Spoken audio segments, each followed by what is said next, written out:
Bonjour à toutes et à tous, aujourd'hui je vous propose un podcast. Ne vous attendez pas à avoir des images, il n'y en aura pas. Par contre, si vous souhaitez vérifier ce que j'avance, l'ensemble de mes sources sont disponibles en cliquant sur le lien Google Docs situé dans ma description. Le micro-BA, qui signifie micro-entreprise en bénéfices agricoles, est une entreprise quasiment parfaite.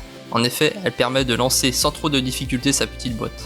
Vous avez également moins de papiers administratifs à effectuer par rapport à une société agricole. Vous payez également moins d'impôts, de cotisations sociales, vous avez peu de comptabilité à tenir, vous n'avez pas de cotisation foncière des entreprises abrégées CFE à payer, elle vous permet de toucher jusqu'à 129 200 € hors taxe de chiffre d'affaires.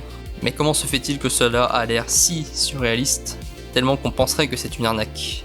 Plafonnée en 2026 à 129 200 € hors taxe de chiffre d'affaires, la micro-BA vous permet d'avoir potentiellement à vous seul une rémunération conséquente. Quand vous êtes lancé depuis quelques années en micro-BA, votre imposition est calculée à partir de vos 3 dernières années de chiffre d'affaires. En effet, l'État prend vos 3 dernières années et en fait une moyenne. Moyenne qui est la base sur laquelle l'imposition de votre année sera calculée. Puis l'État applique un abattement forfaitaire de 87%. Pourquoi? Car cela est selon eux représentatif des charges supportées par votre exploitation agricole. Concrètement, cela se voit de la manière suivante. Un agriculteur au régime micro-bénéfice agricole réalise 80 000 € de recettes sur l'année N-1, ce qui correspond à l'année qui vient d'être écoulée, 70 000 € sur l'année N-2 et 60 000 € sur l'année N-3. Au titre de l'année N-1, le montant de votre bénéfice imposable sera alors de 9 100 €. Comment en arrive-t-on à ce montant? Ce résultat est obtenu en effectuant la moyenne des 3 dernières années, ce qui correspond ici à 70 000 €. 70 000 € auxquels on soustrait 87%. Ces 87% correspondent ici à 60 900 €. 70 000 moins 69 900 € fait 9 100 €. Pour votre année N, le montant de votre bénéfice imposable sera de 9 100 €. Et pour rester en micro-BA, vous ne devez alors pas dépasser le plafond de 129 200 € hors taxes par an, sinon vous serez obligé de passer votre entreprise en une société agricole. Et pour ceux qui se demandent, si vous créez pour la première fois votre micro-entreprise en micro-BA, votre imposition sera calculée sur les bénéfices de votre seule première année. Puis pour la deuxième année, le calcul prend la moyenne des recettes hors taxes de l'année d'imposition et de l'année précédente. L'abattement des 87% s'applique de la première année d'activité de votre micro-BA à sa dernière année d'activité.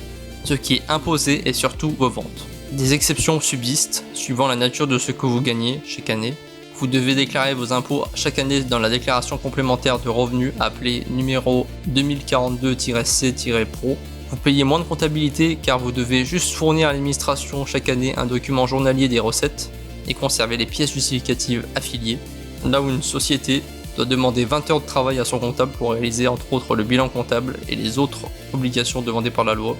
Vous pouvez bien sûr avec la micro-BA demander les aides publiques de la PAC. Si vous voulez en savoir plus sur la PAC, n'hésitez pas à écouter mes précédentes vidéos pour en savoir plus sur le sujet.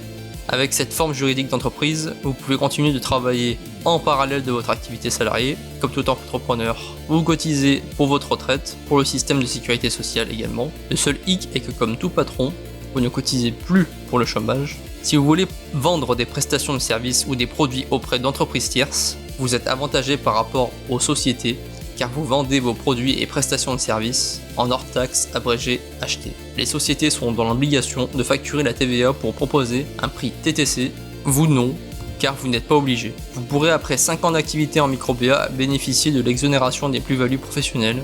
Les plus-values professionnelles sont le fait de gagner de l'argent en vendant un bien que l'on n'a pas l'habitude de vendre. En agricole, cela peut correspondre à la vente d'un tracteur, d'un bâtiment. On appelle tout ça des immobilisations en comptabilité. Je vous invite à vous renseigner sur ça car ça peut paraître un peu compliqué à comprendre comme ça. Après avoir immatriculé votre entreprise en micro-BA, vous déclarez son existence. Vous devrez, comme toute entreprise, effectuer une déclaration d'existence et d'identification auprès de la cotisation foncière des entreprises abrégée CFE. Cette déclaration doit être effectuée dans la déclaration 1447-C-SD, complétée et signée au service des impôts des entreprises SIE dont vous dépendez. Vous n'avez pas de déclaration annuelle à effectuer ensuite, sauf si un changement intervient dans votre situation susceptible de modifier le montant de votre cotisation, par exemple changement de la surface des locaux, ou pour informer de la cessation ou de la fermeture d'un établissement. Et attention, vous avez jusqu'au 31 décembre de l'année de création de votre entreprise pour l'envoyer. Alors jusqu'ici ça peut paraître sans inconvénient de lancer en micro BA, et pourtant il y en a quelques-uns. Le premier est que vous ne pouvez pas être plusieurs associés à la tête de votre entreprise. Son plafond de chiffre d'affaires peut être difficile à gérer pour ceux qui ont du mal à dégager de bonnes marges pour eux. Il y a des entreprises qui travaillent avec 5% de marge pour réussir à vendre sur les marchés. 5%, c'est peu. Pour vous donner l'ordre de grandeur, c'est comme si vous faisiez 200 000 euros de chiffre d'affaires, mais que vous réussissiez pas, malgré tout, à toucher plus de 600 euros par mois, car vos coûts ont été trop élevés, ou vos prises de décision ont été mauvaises d'une année.